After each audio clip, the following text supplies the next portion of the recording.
Hello students, masters academy के YouTube channel पे आपका स्वागत है। हम लोग इनऑर्गेनिक केमिस्ट्री स्टार्ट किए थे, तो उसमें हम लोगों ने एस ब्लॉक एलिमेंट्स के फर्स्ट ग्रुप हम लोग देख रहे थे और फर्स्ट ग्रुप का हम लोग केमिकल प्रॉपर्टी देख रहे थे। तो केमिकल प्रॉपर्टी में बहुत सारे प्रॉपर्टीज़ हम लोग देख चुके थे, लेकिन एक और जो केमिकल प्रॉपर्टी है जो कि बहुत ज़्यादा इंपॉर्टेंट है, बहुत सारे एग्जामों में इससे सवाल भी ऑब्जेक्टिव टाइप पूछा गया, वो है सॉल्युबिलिटी इन लिक्विड अमोनिया। जब किसी अल्कली मेटल को लिक्विड अमोनिया में डालेंगे तो क्या होगा। Basically alkali metals are highly soluble in liquid ammonia. जो भी अल्कली मेटल होते हैं वो बहुत ज़्यादा सॉल्युबल होते हैं लिक्विड अमोनिया। देखिए वो किस तरह से होगा। अगर किसी मेटल को हम लोग क्या करेंगे, लिक्विड अमोनिया में डालेंगे तो वो M+ दे देगा इन लिक्विड अमोनिया, प्लस इलेक्ट्रॉन एक मान लो हम लोग उससे निकालेंगे तो वो कहलाएगा अमोनिएटेड और सॉल्वेटेड इलेक्ट्रॉन। क्योंकि उस इलेक्ट्रॉन में क्या है, अमोनिया आ गया है, तो इसलिए वो कहलाएगा क्या, अमोनिएटेड इलेक्ट्रॉन। आप हमेशा याद रखेंगे इस चीज़ों को कि लिक्विड अमोनिया में डालने पे क्या होता है, हमारा जो M+ है, मेटल प्लस, वो लिक्विड में रहेगा और एक अमोनिएटेड इलेक्ट्रॉन या सॉल्वेटेड इलेक्ट्रॉन भी उसे बोलते हैं। Solubility of alkali metal in liquid ammonia is due to the ionisation of alkali metal atoms into ammoniated metal ion और अमोनिएटेड इलेक्ट्रॉन। देखिए ये किस तरह से होता है। जैसे कि हमारे पास जो फार्मूला है वो है M मतलब मेटल सॉलिड, X+Y क्या है उसका नंबर, और अमोनिया है लिक्विड में। तो अगर ये आपस में क्या होगा, रिएक्ट होगा, जब इस मेटल को इस लिक्विड अमोनिया में डालेंगे तो वो इस तरह का देगा हम लोग को प्रोडक्ट। जैसे कि देखिए ये मेटल है, ये NH3, नीचे बेस में X, ऊपर पॉजिटिव चार्ज, तो ये मेरा क्या कहलाया, अमोनिएटेड मेटल आयन। ये मेरा क्या कहलाया, अमोनिया। चूँकि अमोनिया है तो क्या कहला गया, अमोनिएटेड मेटल आयन। और चूँकि आयोनाइजेशन होता है, इसका मतलब इसमें से इलेक्ट्रॉनों को निकाला जाता है, तो प्लस ENH3Y, वह हम लोग पहले ही बोल चुके थे, ये हमारा नंबर है। तो ये आपका क्या कहलाएगा, अमोनिएटेड इलेक्ट्रॉन। ठीक है, आगे देख। अब देखिए, अब जो अगर बात करें तो इन दोनों के सभी के बीच जो बॉन्डिंग जो होगा वो इस तरह से होगा। अगर कोई मेटल है तो उस मेटल को जो NH3 है वो अपना लोन पेयर का इलेक्ट्रॉन अपना देता रहेगा। मान लीजिए चार अमोनिया इसको दे रहा है। उसी प्रकार मान लीजिए ये हमारे पास इलेक्ट्रॉन है तो उसको भी अमोनिया क्या है, अपना इलेक्ट्रॉन दे करके बॉन्डिंग इस तरह से उसका हो सकता है।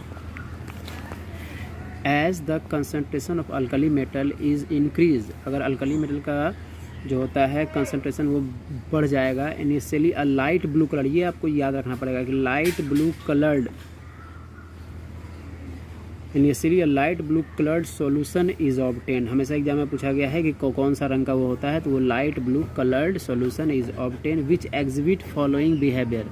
उसके कारण कौन कौन से बिहेवियर होते हैं, the density of the blue solution is less than that of liquid ammonia. जो डेंसिटी होता है ब्लू सॉल्यूशन का वो लिक्विड अमोनिया से क्या होता है, वो कम होता है। क्यों, ammonia itself on heating it's blue coloured changes into bronze colour. अगर उसको हम लोग हीट करते हैं तो उसका जो ब्लू कलर्ड है वो चेंज होता है किसमें, ब्रॉन्ज कलर में। The blue solution is considered as true solution. उस ब्लू सॉल्यूशन को हम लोग क्या बोलते हैं, ट्रू सॉल्यूशन बोलते हैं। irrespective of the alkali metal the color of the solution is blue। ठीक है, these are paramagnetic in nature। देखिए ये सभी क्या कहलाते हैं, पैरामैग्नेटिक, क्योंकि वो एक इलेक्ट्रॉन बाहर निकल जाता है, वो अनपेयर्ड होता है, वो क्या कहलाता है, paramagnetic. these are good conductor of electricity। ये सभी क्या होते हैं, इलेक्ट्रिसिटी के एक अच्छे कंडक्टर होते हैं। they are strong reducing agent, ये क्या होता है, एक अच्छे रिड्यूसिंग एजेंट होते हैं। ठीक है, तो ये आपका क्या था, लेकिन इसमें आपको याद क्या रखना है कि वो पैरामैग्नेटिक होता है, इसका जो सॉल्यूशन होता है वो ब्लू होता है, लाइट ब्लू का। ये सब सारे इंपॉर्टेंट इसके पॉइंट्स हैं। अगला लगते हैं reaction with phosphorus. Reaction with phosphorus, अब जब मान लीजिए किसी मेटल का फास्फोरस से रिएक्शन कराएंगे तो फास्फोरस के पास जो आउटरमोस्ट इलेक्ट्रॉन होता है वो रहता है 5 और मेटल के पास 1। तो इसको मेंटेन करने के लिए हमको 3 में मेटल लेना पड़ेगा और हम लोग को मिल जाएगा M3P, जिसको बोलेंगे हम लोग मेटल फॉस्फाइड। उसी प्रकार रिएक्शन विथ सल्फर, तो सल्फर को कितना चाहिए, इसके पास आउटर मोस्ट में 6 इलेक्ट्रॉन है और इस मेटल के पास आउटर मोस्ट 1 ही इलेक्ट्रॉन होता है। तो ये अगर एक देगा तो कंप्लीट नहीं होगा, इसलिए 2 मेटल हम लोग को लेना पड़ेगा, तो कहला जाएगा मेटल का सल्फाइड। इसको बोलेंगे हम लोग M2S। अगर मान लीजिए कि मेटल का फास्फोरस से होता करते हैं रिएक्शन तो M3P होगा। अब इसको अगर वाटर में डालते हैं हम लोग तो हम लोग को मेटल का हाइड्रोक्साइड दे देगा, साथ में एक बड़ा ही पॉइजनस गैस मिल जाएगा, उसको बोलते हैं हम लोग फॉस्फिन गैस। उसी प्रकार अगर मेटल सल्फाइड बनता है, उसको वाटर में डालते हैं तो हम लोग को मिलेगा मेटल का हाइड्रोक्साइड, साथ में हाइड्रोजन सल्फाइड। तो ये सारे रिएक्शन आपको याद रखने पड़ेंगे, ये सारे रिएक्शन आपके इम्पॉर्टेंट हैं। उसी प्रकार रिएक्शन विथ कार्बन, आप देख सकते हैं रिएक्शन विथ कार्बन। हम लोग जानते हैं कि अल्कली मेटल कार्बन के साथ रिएक्शन नहीं करता है, लेकिन लिथियम ही ऐसा एक एलिमेंट है, चूँकि इसमें सम नॉन मेटालिक कैरेक्टर होता है, इसलिए हाई टेम्परेचर पे देख लीजिए, अगर लिथियम का रिएक्शन हम लोग कार्बन से करते हैं वो हाई टेम्परेचर पे 1000 डिग्री सेल्सियस पे तो लिथियम का कार्बाइड दे देता है। और सभी जैसे कि सोडियम, पोटासियम, रुबिडियम, सीजियम या सीजियम का कार्बन के साथ कोई भी रिएक्शन नहीं होता है। तो ये था आपका फर्स्ट डे का, तो ये था आपका जो chemical properties of alkali metal. तो हम लोग को देखिए चैप्टर में हम लोग को सोडियम के बारे में पढ़ना है और सोडियम के कंपाउंड भी पढ़ने हैं। तो स्टार्ट करते हैं हम लोग सोडियम क्या होता है। Sodium is the most abundant alkali metals, it forms 2.27% of the earth crust. It was isolated by Davy in 1807 by the electrolysis on fused caustic soda. Being reactive, it is never found free in nature. The most important or common sodium found in nature is the common salt, that is NaCl. It is also known as lake salt or rock salt or sea salt. Sea water contains 2.0 to 2.9% NaCl. Other important compounds of sodium found in nature are Shield saltpeter, that is NaNO3, Indian saltpeter, that is KNO3, Glover salt, Na2SO4.10H2O, Trona, Na2CO3H2O, borax, Na2B4O710H2O, cryolite, Na3AlF6, soda phosphor NaAlSi3O4। तो हम लोग क्या कह सकते हैं कि sodium क्या होता है कि जो मोस्ट अबंडेंट एलिमेंट होता है अल्कली मेटल का, ठीक है। तो ये कम से कम 2.22% पाया जाता है अर्थ क्रस्ट में। और देखिए ये एक साइंटिस्ट थे डेडे भी, जो सबसे पहले इसको आइसोलेट किए थे, किससे, NaOH से। NaOH सबसे पहले इसको निकाले थे, कौन थे, डेवी साइंटिस्ट थे। और क्या होता है कि ये बहुत ज़्यादा रिएक्टिव होता है, इसीलिए कभी भी ये फ्री इन नेचर नहीं होता है या फ्री नहीं पाया जाता है, found in free in nature. इसका जो सबसे कॉमन सोडियम जो होता है वो पाया जाता है वो हमारे NaCl से, ठीक है। तो ये आपका कुछ इंपॉर्टेंट सोडियम के बारे में इंट्रोडक्शन था। ओर्स की बात करते हैं तो सोडियम के ऐसे तो बहुत सारे ओर्स होते हैं, लेकिन कुछ इंपॉर्टेंट और हैं जैसे कि NaCl, ओर्स ऑफ सोडियम में NaCl, इसको रॉक साल्ट या सी साल्ट बोलते हैं। Sodium carbonate Na2CO3 2NH2O, soda और वाशिंग सोडा भी इसे बोलते हैं। अब हम लोग देख लेते हैं कुछ क्वेश्चंस कि कैसे हमारे कुछ क्वेश्चंस इंपॉर्टेंट है हमारे लिए, उसको कैसे कैसे हम लोग बना सकते हैं। जैसे देखिए पहला क्वेश्चन है कि highly pure dilute solution of sodium in liquid ammonia. अभी हम लोग लिक्विड अमोनिया के बारे में जाने थे कि डाइल्यूट सॉल्यूशन में क्या होता है, वो सो ब्लू कलर, वो क्या शो करता है, blue colour. Produce sodium amide ये नहीं होगा, प्रोड्यूस H2 गैस नहीं होगा, एग्जिबिट इलेक्ट्रिक कंडक्टिविटी। इसका जो आंसर होगा वो दो आंसर होगा, ये ब्लू कलर सॉल्यूशन शो करता है और इलेक्ट्रिसिटी कंडक्ट करता है। दूसरा सवाल है a solution of sodium metal in liquid ammonia is strongly reduced due to the presence of, किसके प्रेजेंस से, तो सॉल्वेटेड इलेक्ट्रॉन के प्रेजेंस से। अभी देखें हम लोग मोलिकुलर फार्मूला ऑफ ग्लोबर साल्टीज, तो उसका क्या हो जाएगा, Na2SO4.10H2O, ठीक है। तो ये आपका कुछ क्वेश्चंस था और हम लोग आगे देखते हैं हाउ टू प्रिपेयर सोडियम कैसे बनाया जाता है। तो इसके बहुत सारे मेथड है, लेकिन सम कॉमन मेथड हम लोग देखेंगे जो हमारा NCERT का जो सिलेबस है उसके हिसाब से। सबसे पहला है how to prepare sodium is obtained on large scale by 2 process. पहला है कास्टनर प्रोसेस और दूसरा है डाउन्स प्रोसेस। तो कास्टनर प्रोसेस क्या होता है, in this process electrolysis of fuse sodium hydroxide is carried out at 330 degree Celsius using iron as cathode and nickel as anode. देखिए बेसिकली क्या होता है, इलेक्ट्रोलाइसिस मेथड से हम लोग क्या करते हैं, जो कि कास्टनर प्रोसेस से हम लोग सोडियम को क्या कर सकते हैं, ऑब्टेन कर सकते हैं। उसके लिए हम लोग क्या करना पड़ेगा, इलेक्ट्रोलाइसिस करना पड़ेगा। उसके लिए हम लोग को क्या चाहिए, वो इस तरह का हम लोग को बैटरी के अंदर जो होता है, ये देखिए हमारा ये जो सिस्टम है, इसके अंदर मान लीजिए हम लोग क्या किए, NaS सोल्यूशन को डाल दिए। अब NaS सोल्यूशन को डाल दिए और यहाँ से क्या किए, इलेक्ट्रिक का स्पार्क कराएं। जब इलेक्ट्रिक का स्पार्क होगा तो वो क्या होगा, NaOH टूट जाएगा। NaOH टूट जाएगा तो जो Na है वो सोडियम की तरफ चला जाएगा और OH का चला जाएगा किसकी तरफ, जो हमारा निकल रॉड है उसके तरफ, और इधर क्या है, आयरन रॉड। तो हम लोग को क्या मिल जाएगा, Na मिल जाएगा। जैसे कि इस रिएक्शन में आप देख सकते हैं कि 2NaOH रिवर्सेबल रिएक्शन है, तो 2Na प्लस 2OH माइनस दे देगा। अब कैथोड पे क्या होगा, at cathode 2Na plus 2 electron, यानी कि हम लोग को सोडियम का फॉर्मेशन हो चुका है, सोडियम हम लोग को मिल चुका है। तो सबसे आसान मेथड में से इसको भी माना जाता है एट एनोड।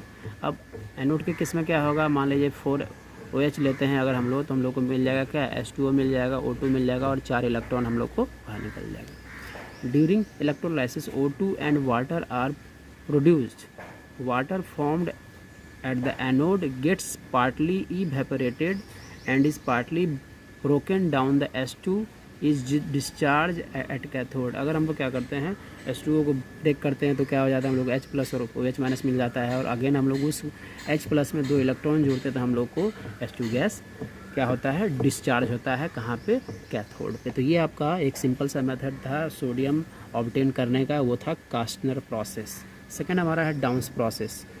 ये बहुत ही ज़्यादा इंपॉर्टेंट है क्योंकि इसी का आजकल बहुत ज़्यादा इस्तेमाल हो रहा है। Nowadays sodium metal is manufactured. अगर आपको लार्ज अमाउंट पे अगर मैन्युफैक्चर करना है तो डाउन्स प्रोसेस का ही इस्तेमाल होता है। Nowadays sodium metal is manufactured by this process. It involves the electrolysis of fuse NaCl। देखिए दोनों में फ़र्क क्या है, वहाँ पे हम लोग क्या किए थे, NaOH लिए थे और यहाँ पे क्या है, NaCl।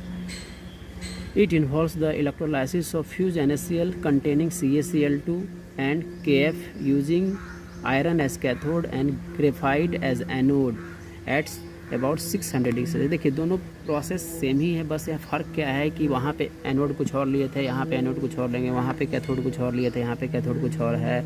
और फ़र्क क्या है कि हमारा जो NaCl, इसे कोई एक और नाम से जानते हैं हम लोग, ब्राइन सॉल्यूशन भी बोलते हैं। इस NaCl को हम लोग क्या बोलते हैं, ब्राइन सॉल्यूशन, ब्राइन सॉल्यूशन भी बोलते हैं। तो हम लोग क्या करते हैं, इस NaCl को क्या करेंगे, हम लोग तोड़ेंगे तो हम लोग को दे देगा Na प्लस और Cl माइनस। तो कैथोड पे कौन जाएगा, सोडियम। अभी देखे हैं, उसमें एक इलेक्ट्रॉन दे दीजिए, सोडियम प्लस में एक इलेक्ट्रॉन को दे दीजिए तो हम लोग क्या मिल जाएगा, सोडियम। और एनोड पे कौन जाएगा, Cl माइनस। तो हम लोग को अगर दो Cl माइनस ले लेंगे तो Cl2 plus 2 electron. Physical properties की, सोडियम का फिजिकल प्रॉपर्टीज़ क्या क्या हो सकता है। It is silvery white metal, ये सिल्वर की तरह वाइट मेटल है। It is soft in nature and lighter than H2O, ये सॉफ्ट होता है और लाइटर देन वाटर होता है। It is good conductor of heat and electricity. It is malleable and ductile in nature. It has a low melting point. The melting point is 97.5 degree Celsius and boiling point is 800 degree Celsius. With mercury it forms an amalgam. अब समझिए एक चीज़ को, amalgam क्या होता है। देखिए amalgam का मतलब होता है किसी भी मेटल के साथ या किसी भी, मान लीजिए अगर अमलगम आपको बनाना है तो उसके साथ आप मरकरी को जोड़ दीजिए, ठीक है। तो मरकरी को जोड़ दीजिएगा तो वो उसका अमलगम बन जाएगा। जैसे कि सोडियम प्लस Hg हो गया तो ये क्या हो गया, अमलगम हो गया, जिसे हम लोग क्या बोलेंगे, सोडियम अमलगम, ठीक है। It dissolves in liquid ammonia forming intense blue coloured solution, ठीक है। तो ये आपका क्या था, फिजिकल प्रॉपर्टीज। अगर केमिकल प्रॉपर्टीज़ की बात करते हैं तो सबसे पहला है एक्शन ऑफ एयर। अगर सोडियम में हम लोग जानते हैं कि सबसे पहला अगर हम लोग क्या करते हैं, O2 के साथ रिएक्शन करते हैं, सबसे पहले क्या देता है, सबसे पहले आपको दे देगा क्या, सोडियम का ऑक्साइड। लेकिन अगर आप इस सोडियम के ऑक्साइड में एक्सेस O2 देते हैं तो वो क्या दे देगा, सोडियम का पर ऑक्साइड दे देगा, ठीक है। लेकिन यहाँ ये भी देख सकते हैं कि अगर हमें सोडियम का ऑक्साइड मिला है उसको हम लोग क्या करते हैं, मॉइस्चर में डालते हैं, यानी कि वाटर में डालते हैं तो हम लोग को क्या दे देगा, NaOH प्लस CO2, ठीक है। अब क्या करेंगे, उस NaOH प्लस CO2 जब आपस में रिएक्ट होगा, अब मान लीजिए कि NaOH हमको दे दिया है, तो अभी इसमें फिर से CO2 से रिएक्शन होगा तो हम लोग को क्या दे देगा, हम लोग को दे देगा सोडियम के कार्बोनेट प्लस वाटर, ठीक है। It is always therefore kept under kerosene oil on heating in air or O2. It forms mixture of Na2O and Na2O2. Sodium peroxide is industrially known as oxone, हम लोग ऑक्सेन के नाम से भी जानते हैं। आप जैसे कि देखिए उसको रिएक्शन को देख सकते हैं हम लोग। अगर किसी सोडियम में O2 हम लोग लिमिटेड अमाउंट में डालते हैं तो हम लोग को क्या देगा, उसका ऑक्साइड दे देगा। और एक्सेस अमाउंट में डालेंगे अगर हम लोग सोडियम O2 के साथ रिएक्शन होगा एक्सेस अमाउंट में, तो वो हो जाएगा सोडियम का परऑक्साइड। चलिए कुछ हम लोग सवाल देख लेते हैं और भी जो आपके लिए इंपॉर्टेंट हो सकते हैं, जो कि डिफरेंट सवाल में एग्जाम में पूछे गए हैं। The alkali halide that is soluble in pyridine is, तो अल्कली हैलाइड जो पैराडीन में सॉल्युबल होता है, पैराडीन क्या है, एक ऑर्गेनिक कंपाउंड है जो कि कहलाता है LiCl। चलिए देखते हैं हम लोग एक सवाल और देखते हैं कि in case of alkali metal the covalent character decreases in the order. देखिए अब कोवेलेंट कैरेक्टर डिक्रीजेज का मतलब क्या हुआ कि किसमें सबसे ज़्यादा कोवेलेंट कैरेक्टर होगा।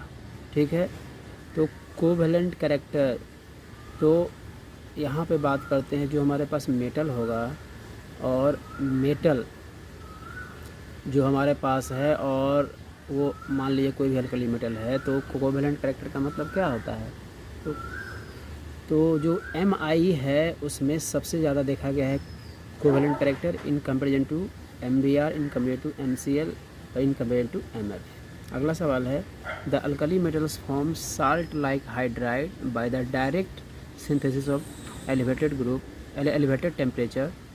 The thermal stability of this hydrides decreases in which of the following order. तो ये आपका बहुत सारा सिंपल सवाल है। थर्मल स्टेबिलिटी जो डिक्रीज करेगा इस पर सबसे ज़्यादा किस में होगा, LiH में।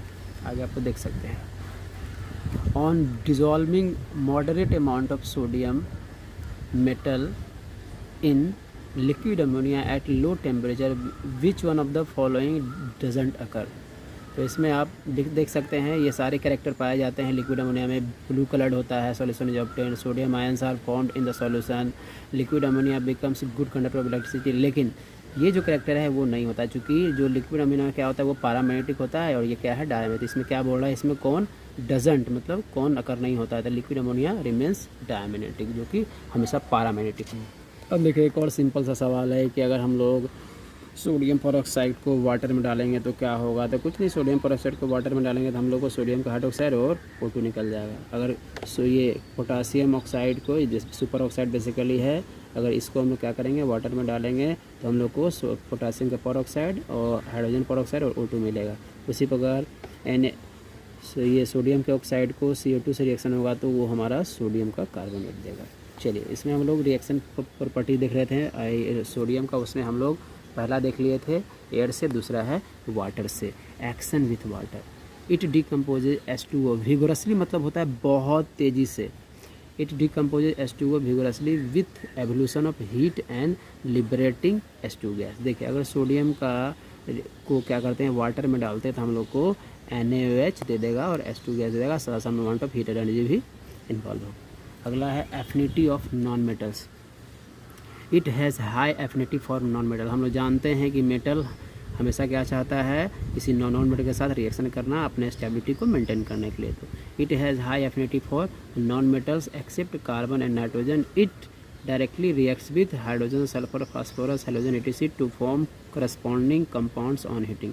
अब जैसे देखिए किसी सोडियम को H2 के साथ रिएक्शन करेंगे तो सोडियम का हाइड्राइड दे देगा, सल्फर के साथ करेंगे तो सल्फाइड दे देगा, फास्फोरस के साथ करेंगे तो फॉस्फाइड दे देगा, Cl के साथ करेंगे तो उसका क्लोराइड दे देगा। Reducing agent, on account of low value of ionisation potential and high value of oxidation potential it acts as a strong reducing agent. तो देखिए यहाँ पे हमारे पास सिलिकॉन का क्या है, ऑक्साइड है, डाइऑक्साइड बोल सकते हैं इसे, लेकिन सोडियम इसको क्या करता है, रिड्यूस करके सिलिकॉन में बदल देता है। तो ये क्या हो जाएगा, ये सिलिकॉन ऑक्साइड सोडियम के साथ रिएक्शन करेगा तो ये रिड्यूस होकर के सिलिकॉन बन जाएगा और सोडियम का ऑक्साइड। तो ये क्या होता है, एक अच्छा रिड्यूसिंग एजेंट होता है। कौन, हमारा फॉस्फेट का एलिमेंट स्पेशली सोडियम।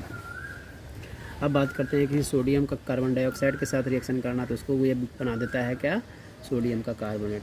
अब हमारे पास अल्युमिनियम का ऑक्साइड है तो उसको बना देगा, अल्युमिनियम अलग कर देगा, रिड्यूस करके सोडियम का ऑक्साइड बना देगा। अब हमारे पास बेरिलियम का क्लोराइड है तो बेरिलियम को अलग कर देगा और साथ में NaCl दे देगा। Action of ammonia, When dry ammonia is passed over sodium at 300 degrees Celsius to 400 degrees Celsius, in absence of air, sodamide is formed with liberating H2 gas. ठीक है, अगर किसी ड्राई अमोनिया को सोडियम के साथ reaction कराते हैं 300 से 400 डिग्री सेल्सियस में, तो हम लोग को क्या दे देगा, वो दे देगा सोडामाइड। इसे क्या बोलते हैं, सोडामाइड।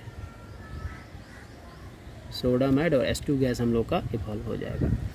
अब ये था आपका सोडियम के बारे और सोडियम के फिजिकल और केमिकल प्रॉपर्टीज। अब थोड़ा देख लेते हैं हम लोग कंपाउंड्स ऑफ सोडियम। बेसिकली हम लोग को बहुत सारे कंपाउंड्स इसमें पढ़ने हैं, लेकिन कुछ इंपॉर्टेंट कंपाउंड जो हम लोग को पढ़ने हैं उसमें पहला है आपका sodium hydroxide. Compounds of sodium में क्या है, सोडियम हाइड्रोक्साइड। ये बहुत ही ज़्यादा इंपॉर्टेंट है, हमेशा एग्जाम में पूछा जाता है। इसको हम लोग कास्टिक सोडा के नाम से भी जानते हैं। देखिए एग्जाम में ऐसा कोई ज़रूरी नहीं है कि सोडियम हाइड्रोक्साइड देगा, कास्टिक सोडा भी दे देगा, तो आप समझ जाएंगे क्या कि वो सोडियम हाइड्रोक्साइड है। अब इसके बात करते हैं प्रिपरेशन मेथड की, कैसे इसे सोडियम हाइड्रोक्साइड को बनाया जाता है। Preparation, it is most covalently manufactured by one of the following process. पहला है method involving Na2CO3 as starting material. इसमें हम लोग देखेंगे गॉसेस प्रोसेस और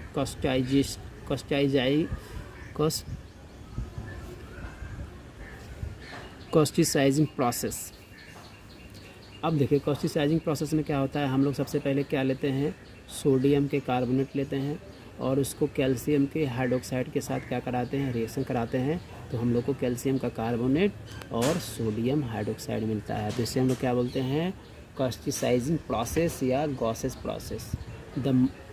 the most suitable concentration of Na2CO3 taken in this process, that is 15 to 20%. The caustic soda produced by this method is not pure and containing some calcium carbonate, sodium carbonate and calcium hydroxide as impurities। और अगला है लॉइंग्स process. लॉइंग्स process में क्या करते हैं हम लोग, लॉइंग्स process में सबसे पहला स्टेप में क्या होता है कि जहाँ पर सोडियम का कार्बोनेट है उसको आयरन के कार्बोनेट के साथ रिएक्शन होता है रेड हीट के, तो हम लोग को क्या मिल जाएगा, सोडियम का फेराइट और साथ में CO2। The sodium ferrite is cooled and throne into hot water. The hydrolysis of sodium ferrite occurs forming NaOH। उसके हम लोग को जब सोडियम फेराइड मिल जाता है तो हम लोग क्या करते हैं, इसको हॉट वाटर में क्या करते हैं, थ्रोन करते हैं, फेंक देते हैं, और हम लोग को उसका हाइड्रोलाइसिस करने के बाद हम लोग को सोडियम का हाइड्रोक्साइड मिल जाता है, यानी कि NaOH, यानी कि कास्टिक सोडा। थर्ड हमारा जो प्रोसेस है वो है कास्टनर-केल्नर प्रोसेस। ठीक है, NaOH is generally prepared commercially by the electrolysis of NaCl in Castner Kellner process. देखिए ये प्रोसेस बहुत ही इंपॉर्टेंट है और इसके बारे में हमने इसके प्रिपरेशन मेथड में भी देख लिए थे कि ये इलेक्ट्रोलाइसिस के थ्रू हम लोग इसको बना सकते हैं। देखिए अब ब्राइन सॉल्यूशन अभी बताए थे हम लोग कि फ्यूज्ड NaCl को हम लोग क्या बोलते हैं, या NaCl को क्या बोलते हैं हम लोग, ब्राइन सॉल्यूशन भी बोलते हैं। It is electrolyse using a mercury cathode and carbon as anode, carbon के as anode, that is graphite. Sodium metal discharge at the cathode combines with Hg to form NaHg, यानी कि sodium का amalgam NaHg। ठीक है, Cl gas is evolve eight the anode. अब देखिए हमारे पास जो इलेक्ट्रोलाइट है वो क्या है, फ्यूज NaCl। अब उसको तोड़ेंगे तो हम लोग को क्या दे देगा, Na प्लस और Cl-। तो हमारे पास जो एनोड पे, यानी कि एनोड हमारा क्या है, कौन सा, ग्रेफाइट रॉड है, तो एनोड पे क्या चल जाएगा, Cl में Cl- अगर दो Cl- दे देंगे तो Cl2 प्लस 2 इलेक्ट्रॉन मिल जाएगा। और कैथोड पे मेरा कौन सा रॉड है, वो मरकरी का रॉड है, तो वो हमारे पास क्या हो जाएगा, सोडियम प्लस 1 इलेक्ट्रॉन दे देंगे तो हम लोग को सोडियम मिल जाएगा। और उस सोडियम में हम लोग क्या Hg जोड़ देंगे तो हम लोग को सोडियम अमलगम मिल जाएगा। The amalgam is treated with water to give NaOH, Hg and H2S।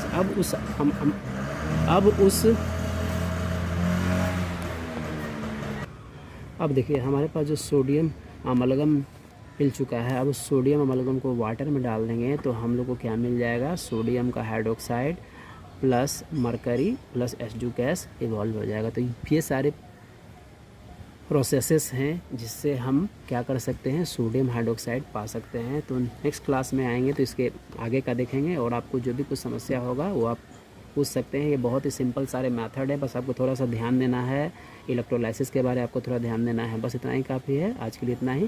Thank you.